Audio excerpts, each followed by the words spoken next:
Hello everyone, today in this video we will discuss how to install Samsung Message apps on Samsung Galaxy A57. Let's start the video. First of all, go to App Library. Here click on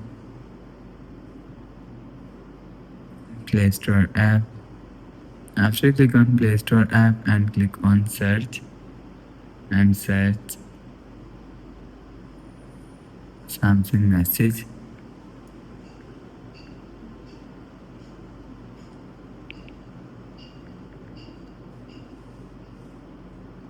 Click on Message. After click on Message, search.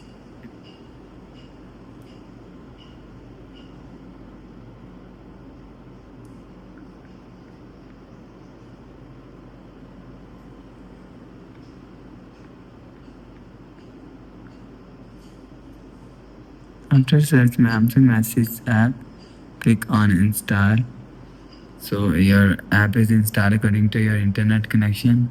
After install app is showing on your app screen, you will see. After the process, go back to home screen. So that's how you can install Samsung Message app on Samsung Galaxy A57. If you like the video, please subscribe. Thanks for watching.